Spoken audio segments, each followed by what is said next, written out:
Let's warm it up. It's shine season. Yeah. Black. Black. Black is beautiful, baby. Black is bold. Black is black, true, but black is gold. No. Hey, yeah. Look, I said black is beautiful, shawty, black is bold. Hello everyone, my name is Dockery and I'm back with the second summer session of East&Market, and today with me I have someone who is a very prominent figure here on A&T's campus, and I will allow for him to introduce himself. Hello guys, my name is Sam Washington. I'm the head football coach here at North Carolina A&T State University. Again, I'd just like to say thank you for your perseverance, your will to win. You can't judge a man's will. Yes, sir. You can't measure a man's will. Oh, yes, when a man get the will that y'all guys have, the sky's the limit. Yes, sir. Yes, sir. The only thing can stop us is us. Yes, sir. So how are you doing today? I'm well, blessed, highly favored. That's good, that's good. So I was doing some research and I discovered that you really grew up in Florida, is that correct? That is correct. Mm-hmm. I was born and raised in Tampa, Florida. Okay. Very proud of that. Met a lot of good people in my past. Can you tell me more about your family and more about like what your upbringing was like, and how did you first get into playing football? Okay. Well, I have two older sisters. I'm the youngest and the only boy. A lot of people would say I was spoiled, but I really worked my way through it all. My father had a construction business, and he built curb inlets and manholes. So I went to work at a very early age. And then they said I was quite the challenge as a child, so I went to work first in diapers when I was 2. So I learned what a good work ethic at a very early age, and I know what hard work is all about. And I also think I learned teamwork. So I got a lot of my values, from working with my father and my uncle. My uncle branched off, and his company became really huge, multi-millionaire type guy. So who were some of your biggest influences growing up? Growing up, I would say my mom. My mom possibly was my biggest influence. She's a very competitive person in every regard, and a very loving and cherishing, nurturing individual. And those two traits I'm sure I got from her. Per se, athletically, my father was a basketball star, and so I got some of his athletic ability, and I guess it intertwined with her personality, to make me who I am today. So you went to college at Mississippi Valley State? That is correct. So can you tell me about your experience playing there, and also any encounters you had with Jerry Rice?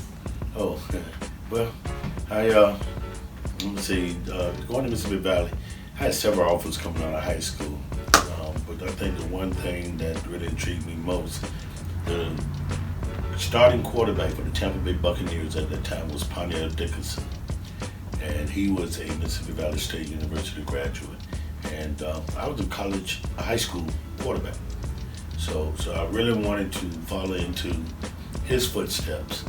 And that's the reason I chose Mississippi Valley. Along with, it was about 4 other friends from Tampa that signed with them as well.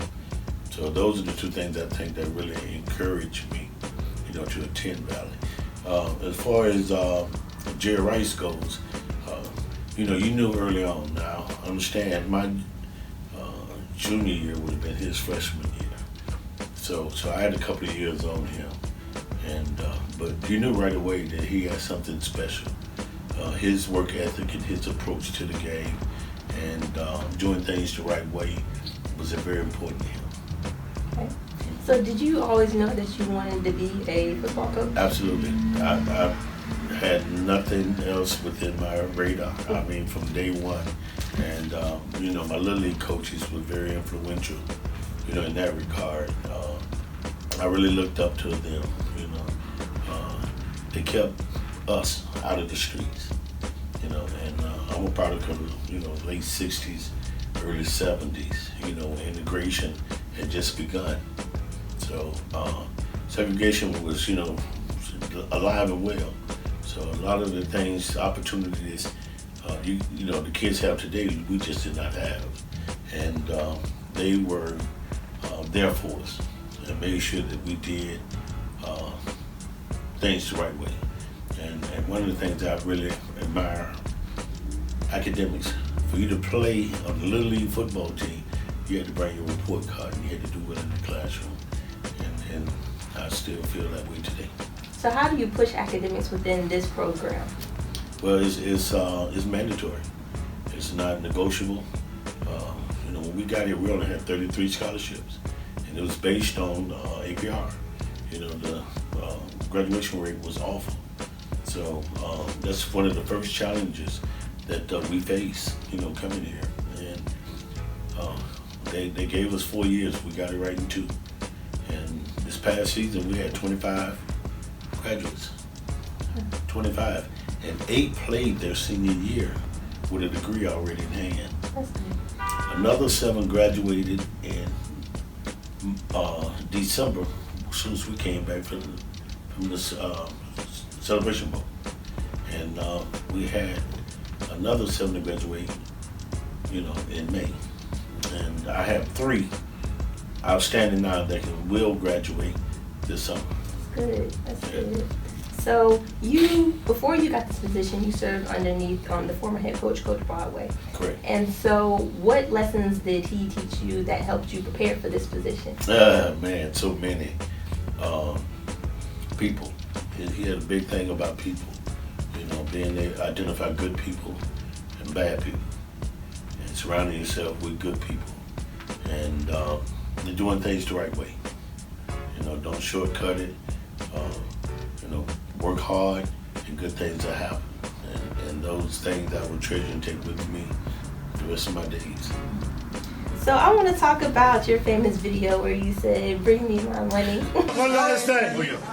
Tell them to bring me my money.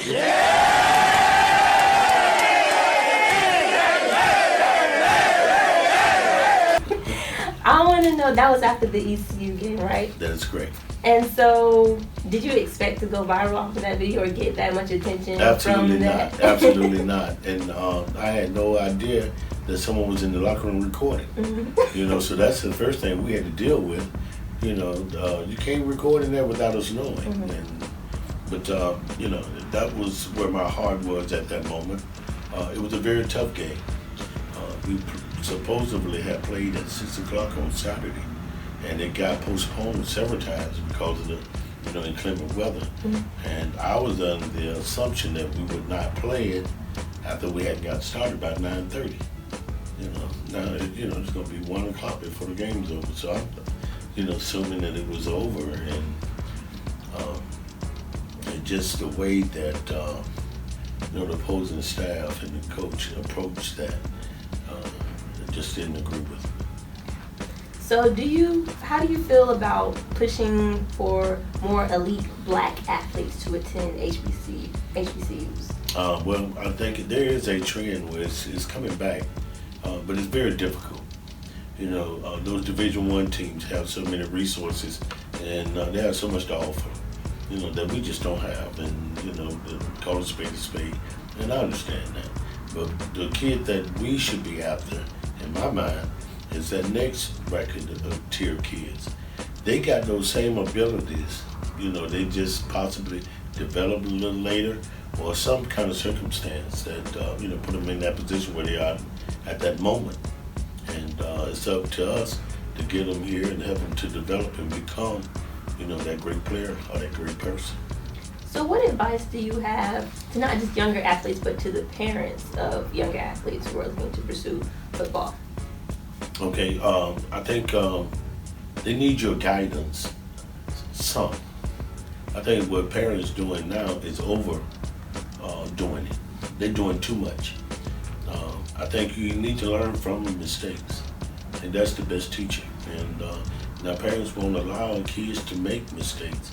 They try to correct them before they get there, and then when they get into the world, they don't know how, to handle adversity, how to recover from a mistake, and I think that's really tough. Remind me of this old story. This woman said her son was in the band, and she went and watched them. And she said, look at all them out of step, except Junior. So she, in her mind, everyone was out of step with her child. You know, when it was just the other way around, everyone was in step with her child. So parents can get overzealous. So you have the opportunity of coaching many different kids from different generations. So how do kids from this generation compare to maybe even the generation you were in when you played football? Oh boy, so many differences. I think the want to, you know, is not, you know, our purpose was to get away from our environment. You know, it was an opportunity to get out of the hood. You know, so I think we took it more at heart than kids are today, because they coming from two-parent back home grounds, and you know, they have less of a need. You know, so that's one of the things. So I think they're a little less driven. And then you have some that really want it. You know, want to be successful. You know, want to do well. Now those are the ones I admire. And those are the ones I love coaching and working with. You know, just have that it, whatever that may be. You know, that desire to be something. And you run into a few of those, you know, here and there. And those are the ones I love to work with.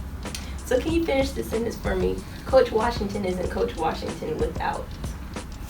Ooh, his staff. I have a great staff. And no, I don't care what it is. We don't agree all the time, but we sit down and we hash it out. And we come up with a consensus, and that's the law. And whether who came up with the law or how we derived to it, it's the law. And it works well for us. So what's your favorite pastime? Like, how do you wind down and separate yourself? Like, you I'm a golfer. Oh, okay. I'm a golfer, and I'm not very good at it, but I enjoy doing it. And this season, I tore my shoulder up here about a month ago, so I lost a lot this year. Also, I like to fish. I'm a pretty good fisherman. And that's both fresh and salt water. Okay. So what's your dream vacation? Oh, doing nothing. Absolutely nothing. This year, my family and I went to the mountains, and that was very exciting. You know, we walked trails, we whitewater raft, we went up the high lift. We did a lot of things that I had never done before that I had on my bucket list. So I really enjoyed that. I love the water, so of course I'm gonna love going on those excursions, you know, to those small islands and island hop. I like doing that as well. So I want to know, when you leave A&T, how do you want to be remembered? How do you hope your legacy stands here? What do you want them to say? He did things the right way. Mm-hmm. He did things the right way, and that's it. As long as they say that, I'm happy. You know, I tried every day to do things the right way. Mm-hmm. Okay. So before I get out of here, I have a little segment. It's called Put Us On Game. So basically, you can shout out a movie, your favorite book, or a quote, like anything you feel like everybody needs to know. They need to know about this one specific thing. And man, I don't know. The favorite movie is so many. Mm-hmm. You know, I can't put my hand directly on one. Coming to America. Ooh. Jaws. I love Jaws. You know, Jaws is close to me because that was the first date my wife and I went on, 1975. Mm-hmm. We were 15 years old. My mom allowed me to drive her car. Oh. So that's one of my all-time favorite movies. Okay. I got one more question. Okay, so have you heard of the Whoa? Excuse me? The Whoa is a dance that's out now. No, You haven't heard it? You want to try it with me? You Sure, why not? You throw it up, Okay. and then you just come out like that. It's close. And then you, like that. You gotta do that in the locker room this year. Yeah, that's close. That's got it. All right, I can do that. Now I can tell you, I got one bad shoulder. All right, but I'm gonna do that. Thank you so much I'll for work your on time. it. You're absolutely welcome, and I enjoy it. Thank you. Again, my name is East Dockery, and be sure to stay tuned for the next episode to see what's happening on the corner of East&Market. Thank you.